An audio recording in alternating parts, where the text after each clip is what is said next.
Hi, everybody. Welcome back, or welcome if it's your first time listening to us. Mm-hmm. We are Tattoo Homewreckers. I am Gaia, and this is Callista. Hi. And today we wanted to talk about burnout. Ooh. Yeah. Ouch. Ooh. We're gonna hit a pretty heavy topic today, and what our experiences with burnout are, and how you can try to avoid burnout as much as possible, because I think at some point or another everyone's gonna burn out. Yeah, especially in like the day and age that we're at right now with like, I don't know, COVID being a thing for so long, like everybody's cycle is just thrown the fuck off, and just adjusting to what the pandemic looks like right now. Isn't it weird? Yeah, I think it's adjusting to the pandemic, but also just understanding that this is just reality now. Yeah, this is just, I don't know, the world we live in. Stressed to death. Yeah, ouch. I'm sorry. I'm trying not to whisper. Here, let me get a little bit closer. Hi. What do you feel whenever you hear the word burnout? Because I get chills. I get like really uncomfortable. Interesting. Yeah. Say more. I don't know. It's just like, it gives me like, when someone's like, oh, burnout, I'm like, ooh, ouch, why is it so painful? Interesting. Yeah, it's weird. What do you feel? Well, I think this is where we can tell that we're different generations. Yeah. Because you're the generation that's like, I'm going to feel all my feels. Yeah. And like, that's awesome. But you're also the generation that's just like, mental health. Yay. Let's do it. Mm-hmm. I need a mental health day just because I don't want to go to work today. And I'm definitely still the remaining members of the generation that's like, if I'm at home sick, I'm still working. I'm working from home. I'm going to be like doing whatever I can for the studio. I'm going to be contacting clients. Right, yeah. So burnout to me is one of those, like, I know this is not necessarily the most healthy view. Yeah. It's just like not real. You just fucking dig deeper. Oof. Put your fucking head down. Show up and do the work. Show up and do the work. Yeah. Yeah, that's crazy. I'm like, ooh, it makes me stupid uncomfortable. And like, one of the reasons why I want to talk about burnout today was like, I listened to that Glennon Doyle. It's been, okay, guys, it's been a really long time since I've listened to another podcast, if I'm going to be honest with you. So I was doing laundry and I listened to this one and it hurt so bad. Because there's this quote that's like, if you feel like you need to, if you feel like you need more grit, those are the moments where you need more help. And I was like, ew! I was like, wow, that's disgusting. Oh, God, it just punched me right in the throat. I don't know, because it's like, help is hard. Accepting help is hard. Especially, like, when you're, like, burnt out, it's one of those things where it's like, no, but this is, like, all my stress. You know what I mean? Like, yeah. I want to, like, it's the backpack thing. You carry that backpack and you're like, no! Yeah. Give me back my backpack. I think it's this, but I mean, I think at that point that comes to like a little bit of like, are you working on that yourself? And then a little bit of the whole like, do you have a support system around you? Yeah. Because I think it's really easy to be like, okay, well, I'm burned out, and like say that, or like, you know, in Brené's language, like you're in the weeds versus you're blown. Right. Yes. And I think it's really like, yes, not to make it a generational thing, but I think your generation, because you have more language around stuff, you don't always like understand that. So like how we talked in the past about how when I first met you, you would always be like, that gives me anxiety, gives me anxiety, gives me anxiety. And I was like, are you anxious or excited? Because Brené talks about that. And I think that's one of those things that like, to me, burnout is like, that's it, like done. Right. Whereas I think maybe it's there's a little bit more resilience for me before like reaching that point. Like everyone's level of burnout is different. Yes. And I honestly haven't met many young people, and I don't know if it's just young people on a whole. Yeah. Or if it's literally just this next generation of humans who have technology around them all the time. Yeah, I don't think it's I think it just comes to, it's that pendulum where like hey, you have to be these working machines. Yes. You cannot feel things. You have to be productive. Yes. Produce. Your value is what you are producing. And then I think that like it's swung completely the other way where people will call out of work for nothing. And so it's like swung the other way of like, oh, I just don't want to work today. Yeah. And there's not this sense of like actual push for like, hey, determination. And I don't think it's just as simple as like work. I think that applies to a lot of stuff where it's like, well, I'm used to everything in my life being easy, so I want everything to be super easy. Right. And you guys are on this end of the spectrum where like the slightest little thing is, oh my gosh, I'm burned out, or I'm overwhelmed, I'm blown, like you're like up here. And I think that like then that'll come back down. Like I said, I don't know if it's just because of like the age, right, or if it's because you definitely feel shit way more in your 20s, like same as like teenage years, like you're up here on like levels. Hormones are just like, oh my god, dude, everything and your is brain's crazy. not finished developing. Isn't so that like weird? Isn't that weird to think about? Ooh, is it? Mine's done developing. It's just getting old and saggy now. Don't got say old, that. saggy brain balls. Don't say that. You got some mental gains. That's what we do here. We work on our physical gains and our mental gains. That's true. Okay. No, yeah. I'm digesting everything you said. I like the way you put it. You were like, I don't know if it's an age thing or this just a new age of humans. That was a really, really stellar way of putting it. Like, really good point. I don't know either. I would have no idea. Oh man, you don't have all the answers? I thought you had every answer ever. Listen, I don't. Oh wow. Wow, News. why do people even listen to me, you know? Yeah, that's crazy. I have no idea. Okay, so then what are things you do to protect yourself from burning out? Like what measures do you put in place?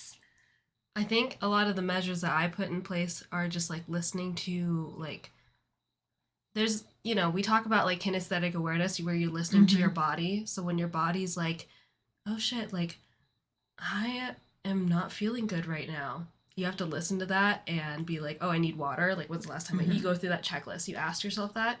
You do the same thing with your mental. I try to do the same thing with my mental health. Like, if I wake up and I just feel like shit emotionally, I try to like go down the list of like, what are some things that like are missing right now? So for me, it's like cleaning my room, like my bathroom, watering my plants. Like those things are important to me. And so if all those things slip away, no wonder I feel like shit. Like I haven't done anything to like make my brain happy. That makes sense. Yeah. You know what I mean? Yeah. So that's what I try to do to prevent burnout in the tattoo industry. It's weird saying no to clients when they like, request. I don't know if that feeling will ever go away. Will it? I mean, I am as new as you are when it comes to saying no. Because we are now in a place of privilege where we work at such a busy studio that we can say no. Which is wonderful, yeah. And and so I think it's one of those that like, I'm hoping it gets better. And I just try to do the work personally to make it feel better. But it's hard because then, you know, people are disappointed and you don't want to disappoint anybody. And as a people pleaser, it's like extra uncomfortable because like you just want to make sure that, I don't know, people are pleased. Well, and then you deal with such like different reactions where you deal with like either them getting actually mad, which I get disappointment, y'all, but like anger. Why do you? I don't want to tattoo you now anyway. You were just a bitch to me. You're a fucking asshole. Like you were just really mean about me saying, "Hey, I'm not the person for this." And then you want to be fucking like, "Oh, let me yell at you about this," and then I'm gonna change my mind. Like I don't want to sit with you. Oh my god, that's another thing that like relates tattooing to like oddly enough dating. Like you wouldn't do that to someone that like it's the classic like, okay, so like I'm getting to know someone, like I'm seeing them, and the moment that you make them angry, they completely turn into a psycho. You know what I mean? Yes. You know that feeling, right? Yes. And you're like, whoa, dude, like thanks for showing me your true colors. It's the same thing with clients when you tell them no, and it's like, I'm sorry, like it's one of my like defense mechanisms against burnout is to make sure that I don't take on every single piece because there's honestly hundreds of you guys and one of me. And so if a piece to me is just gonna deplete my energy, or something like that. Like, it just doesn't, I don't know how to describe it in a nice way, but like, just doesn't follow my artistic flow at that moment. Yeah.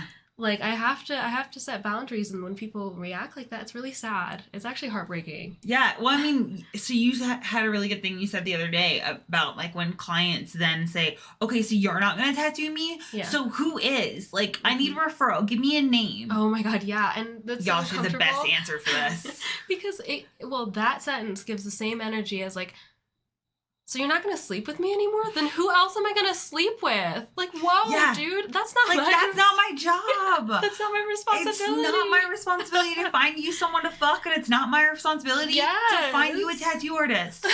And I think the worst part for me is, like, I don't know many tattooers, and I am, there's a reason for that. Right, yes. Like, there is a huge reason, and it's because, like, tattooing is a part of my life, but it is not my entire life. Yes. And so, like, our new friends who are, you know, in the piercing industry, we don't have any, like, crazy body modification friends. Yeah. Because we want to have other interests. So, like, we have friends that we've met through fitness. Yes. And just generally, like, clients that turn into friends. But we don't spend all of our time just like, hey, I want to talk about tattoos. Yes, absolutely. And I've just yet to meet someone who is a tattoo artist that when we leave work, we don't talk about work. I know. Because how refreshing is that? Like, I don't know. In the instances where you can leave your job at work, because with tattooing, it, like, hardly ever happens. I'm sorry. I'm sliding the mic over to her because she keeps getting quieter and quieter. I don't know why. I'm just a quiet bitch. I get shy. That's why. Yeah. When we record, I do get really shy. But what was I saying? Oh, shoot. What was I just saying? I totally just lost my train of thought. Do you remember? I was talking about how we don't hang out with people in our industry and how we want to come home and not talk about... We don't want to talk about work. So, sorry. Except then we have an entire podcast where all we do is talk about work. It's fine. It's okay. We're funny. Yeah, in the instances where you can leave tattooing at work, which doesn't happen often for us because we always take our work home. Yeah. Always. I don't think people realize, like, again, it's not just, like, what our clients see is the tattooing portion, right? Needle to skin contact. What we see is all the prep time before that, the 3 hours it took for me to draw this, you know, before they came in, the hours that were spent on social media, making sure we're marketing ourselves and, like, doing that, you know, all of that behind the scene work. If there is a chance to leave work at work, we're going to take it. And that's slim. And that's the whole, like, not having different pillars of your personality. So, like, hobbies, working out. Like, you have, like, just enjoying cooking or enjoying even, like, a TV show. It's like, I don't know. It's scary to me to imagine pinning my life on one thing. Yeah. Because then when that one thing, when you have to take a break. Or, like, you know, when we had quarantine and we weren't working for 3 months, like, you need other shit to do. Yeah. But I think that's part of, like, what prevents burnout is having other pillars of your life. Yes. So, like, for me, that's working out. Like, working out does so much for my mental health and just for my physical health because it gives me longevity in tattooing. Yeah. And then, like, this morning I was repotting our plants and just, like, wrecking the kitchen with potting soil. Which it's so funny because every time I come downstairs, she gets a little shy because she's like, oh, fuck, there's, like, pots everywhere. There's soil on the counter. She's, like, getting her hands just all muddy in the sink, like, making sure that all of her plants are taken care of. And I just walked past her and I was just like, do you want an iced latte? It was delicious too. It's nice living with a barista. It's great. Barista. It's been a really long time since I made you guys lattes. Yeah, so I was just like, I know, right? Yeah. I just haven't been inspired. That's an art for her. Yeah, I think it's like doing stuff that recharges you and then really just staying true to those boundaries. Yes. So, like, for me, it's developing boundaries around, like, I am not going to check my email on the weekends. And if I do, then I'm not allowed to respond to it. Yes. And it's basically just setting a boundary of, like, on Sundays, I'm not allowed to fuck with artwork anymore. And then, like, like, next year, I'll start taking some Saturdays off. So that way I can have, like, time with my husband because we've been together for 15 years and for a lot of that time we were long distance, so we didn't see each other much. Right. And then he worked on the road. Oh my God. And then we have very seldom ever had 2 days together, like off at the same time. Mm-hmm. So I want to try to like cultivate that instead of looking back on my life, because I had this realization lately that one of my clients in passing like meant no harm whatsoever, and it just timed perfectly with a bunch of other things that like podcasts I'd heard and things that like we'd been talking about. And she said, well, I mean, you're a workaholic, so that makes sense. And then it hit me that I was like, oh my God, I'm going to die. And people are going to say, she was a really hard worker. And that's going to be my whole ass legacy. You know what? If something like that happens and I'm at your funeral and someone's about to say, I'm going to have an air horn, and no one's going to know I have an air horn. It's just going to go, like, I'm just going to censor the fuck out of it. I think it's a genuine thing about, like, I should probably change my life if I was like, oh, fuck. Because, like, last year we did a lot of, like, mental growth in this house that we've lived in for just over a year. Oh, my God. Isn't that crazy? About, like, my perfectionism and just, like, my carrying the load of, like, everyone and, like, always picking up other stuff from other people. That's our backpack analogy. Yeah, that's our backpack analogy. Who are listening, Yeah, that, like, I will be like, oh, is this too hard for you? And pick it up and put it in my backpack. Yes, and then her backpack weighs, like, 5 tons. Yeah. People are like, what are you doing? Yeah. Oh and everyone's like, hey, you need to rest. You need to put that backpack down. And I was like, well, no one can do all these tasks. No one's going to pick this up for me. So, like, I can't. And so over this past year, I've been working a ton on that to be like, hey, that's yours. That's not mine. Like, Caboose handles the dogs way more than I do. And we're really good about setting boundaries about, like, I don't worry about these areas. While he's healing from surgery, obviously I'm handling groceries. No, for sure. But once he's back driving and back at work, he'll handle groceries. So like having those kind of like, having those hard conversations, I think is one of those like big parts of like changing and being able to then voice and say, hey, I'm like close to burning out, or like I can feel things becoming more stressful. Right. And like having those conversations and having the relationships and having a support system. I think that's what it still comes back to, is like, hey, do you have a support system that can help you? Because if you're the only person, then like, dude, you're fucked. Oh, absolutely. That's what they were saying on Glennon's podcast. They were saying it's the love bubble. So, like, your love bubble... I didn't get to that part yet. It's really cute and silly. So, yeah, your love bubble is that group of people that, like, and they explained it perfectly. It's that group of people that care about your well-being as much as they care about their own. Yes. So they keep you accountable. I'm tearing up right now talking about it, but it's really sweet. Yeah. I think that's it, though. Because, like, having those people and then having... And, like, understanding the different, I guess, to me, I think of it like circles. Yes. Of friends, and being like, hey, this person's in my love bubble. Or for us, like, we, if you know anything about us, you know that, oh, look, my hands look really funny in this video. My contact lens is fucking about to fall out. Continue. She's gonna lose her contact lens on camera. On camera. Sorry, guys, for y'all who are watching and are uncomfortable with contact lenses. She just took it out right on camera. Sorry. That was great. I'm about to put it back in, too. Are you good? Yep. Oh, wow. Okay. Was that weird for you? Yeah. Sorry. I'm one of those people that gets freaked out that you can touch your eyeball. People are going to watch that and be like, that's disgusting. They're going to look at me and catch the ick. They're going to be like, ew. That's okay. Ugh. Whatever. You already have the ick. You're sick right now anyway. I am. I'm very sick. Yeah. So, like, having... it's like a slight sidebar about friends. Right. Like for us, we use Glennon's language of like people that are on your island. Yes. And then, we've taken this analogy way further than, Brene, sorry, I said Glennon, I think.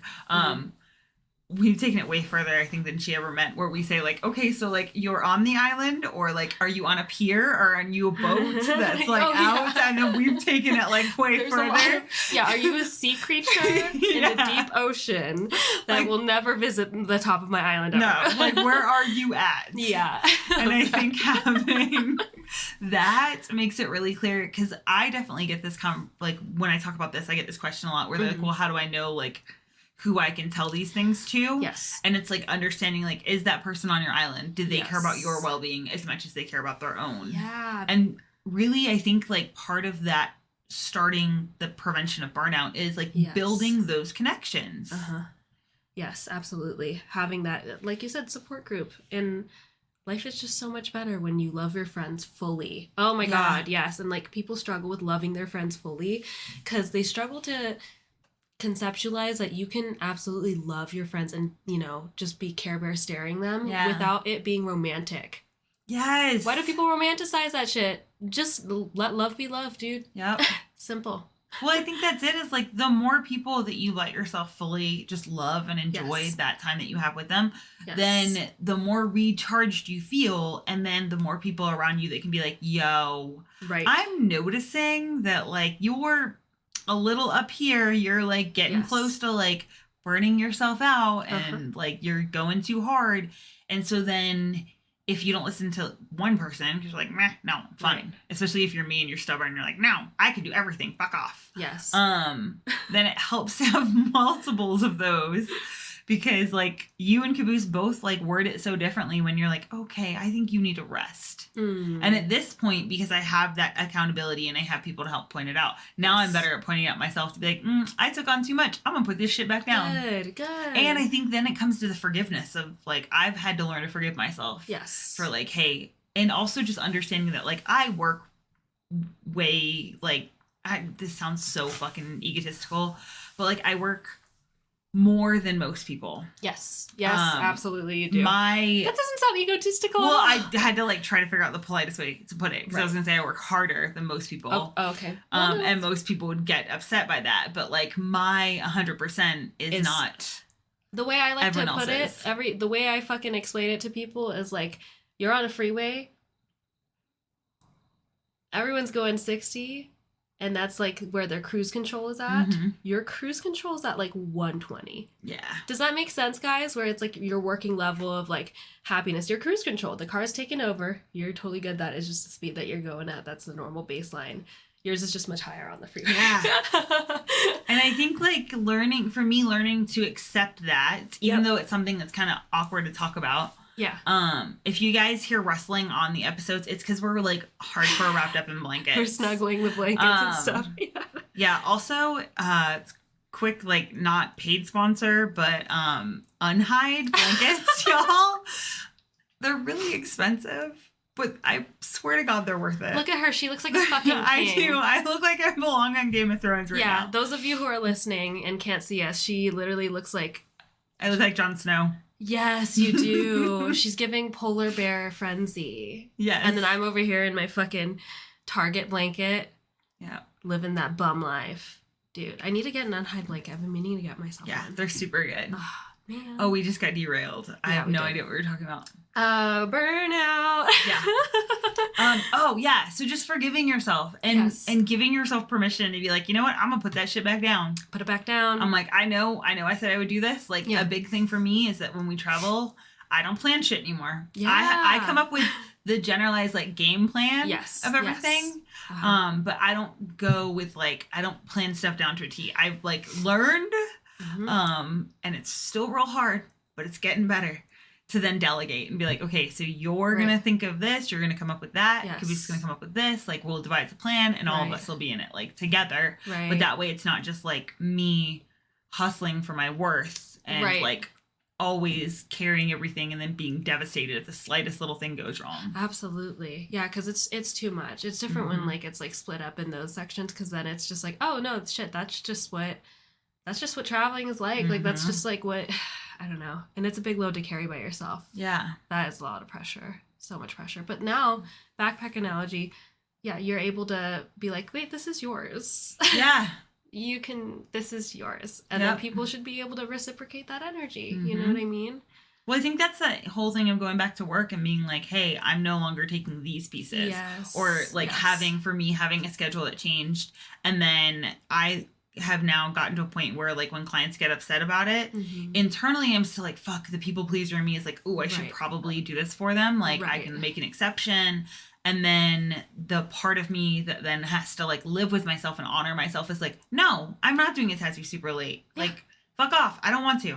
Yep. Or like, I don't want to do that tattoo just because I don't want to. And stop fucking making it weird when you're upset that I don't want to fucking do your tattoo. Fucking tattoo coercion. Yes. It's like not fun. It's like very creepy, and I will say the R word, rapey vibes. There we go. When you get super pushy on a thing that we're like, no. No, now you've made it weird. Yeah. Like, don't you understand that you've made it weird? Like, we can't just sit down and pretend that didn't happen. Mm-hmm. Yeah, fuck, dude. And I don't know, leading back into our industry, I guess, with burnout, I feel like a lot of tattoo artists don't realize that they've hit burnout. Do you know what I mean? I feel like they just don't have the, like, the typical warning signs, because our industry, like, and I'm just going to go ahead, trigger warning for any kind of, like, substance abuse, drug use, you know, alcohol use. This is what we're going to talk about from here on out. Mm-hmm. Our industry, like, is so riddled with, like, the normalcy, making drug abuse, alcohol abuse, whatever, normal. Oh, yeah. You know what I mean? It's infuriating. It's sad, because it's one of those things where I'm like, no, like, if you were to do this at any other job, mm-hmm. I always equate us to, like, dentists, you know, going mm-hmm. back to the whole dentist thing. If someone were to show up to work, like, high out of their mind or drunk out of their mind in a dentist office, you get fired on the spot. Yeah. But in the tattoo industry, it's not, like, talked about. It's just completely normalized. Everyone's just nodding along. Like, okay, yeah, this is fine. Yeah, I think because of that, then you don't have this, like, you're always numbing out, so you're numbing the burnout, you're numbing all the good stuff, you're numbing everything, so you don't have this ability to have conversations around, hey, what's going on at work, what's going on at home, like, what's happening, mm-hmm. because it's just easier, and, like, no one fucking likes to think about that, mm-hmm. that, like, that's how it is, but genuinely, it's easier, ask anyone who's fucking sober, that you just don't have these conversations and avoid them. So you just keep drinking at work. You keep smoking before you come in. Yeah. You keep popping pills. Like, you just numb the fuck out. And then you do tattoos. Hopefully they're good. Straight up. Right? Oftentimes they're not. Straight up, dude. And you fuck people up, and you also, like, fuck up their trust in the rest of the industry. Yeah, it's such a delicate thing, and especially in the line of work that we do, like, obviously every tattoo you do is gonna be permanent. Mm-hmm. That's on somebody for the rest of their lives. Yeah. Like, wouldn't you? It's so weird to me that, like, it's not just the baseline level of respect for your client that you would just be sober. Yeah. You know? But I think that comes down to, I mean, obviously at some point they made a decision to, like, I don't know, go down that path. Right. In the fact of, like, instead of having conversations, taking drugs to not feel those conversations. Not that anyone chooses to become an addict or anything like that. But I think that that's part of that whole clients honoring when you say, hey, I am not in a good headspace to do this. Yeah. Is creating space. Like, we've talked about that before. Part of, like, having hard conversations is people creating space for hard conversations. Right. So when you're like, hey, I have worked on your artwork, can't figure this out. Sorry. Like, I either need more time or I'm not the correct artist for you. And I get the first reaction being disappointment, but, like, leaving shitty reviews, like, yelling at your artist. Yes. Shouldn't be the first sign of, like, or shouldn't be the first thing you do, because it should be one of those things of, like, okay, I don't want you to burn out. I don't want you to do a shitty job on me because, like, you do not have the mental capability of being here. Yeah. Yeah, no, for sure. Sorry, that was a lot for me to, I'm taking it in. I'm digesting. That was a lot, because it's just, I don't know. I get uncomfortable talking about it. Why? Because it is one of those things where it makes me feel bad for those people who find the need to, like, obviously they haven't had the education around, like, what they're doing. Mm-hmm. I don't think people do it on purpose necessarily. No. It's like, no one means to do it. And like you said, no one means to, like, no one ever wants to be an addict. But if you're not, like, really keen and aware of your habits and what you do to yourself mentally, again, it's the same thing as the physical thing. Mm-hmm. Same thing as listening to your body. You also have to listen to the state of your brain, because there's a lot of warning flags that people just miss.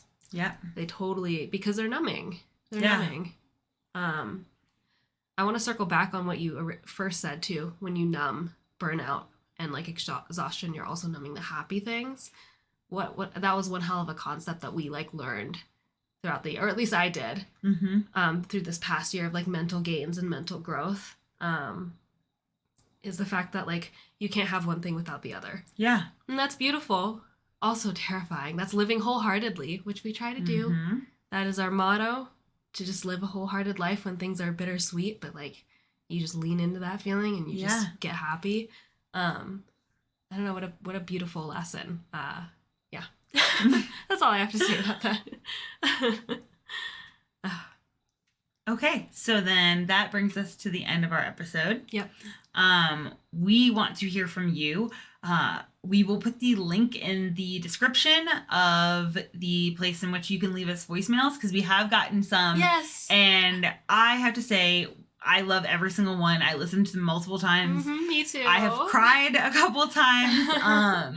And then the next episode we do, we will start answering questions. So at the end of each episode, we will go through the questions that we are being asked throughout the weeks, and then try to go through at least 3 questions. Yep. But yes, please feel free to leave us a voice memo. If you are okay with us putting it on there, yes, then we will gladly put it on. If not, just start out saying, please don't air this, or like make this anonymous, and then we'll make it anonymous. Yep, absolutely. And then thank you for everyone who has left ratings and reviews. We appreciate it. And we are hoping to be able to give you more episodes if we become a little bit more popular. There we go. Oh my gosh. All right, guys. Well, we'll see you hopefully next week. Yep. And then let us know what you're doing with burnout.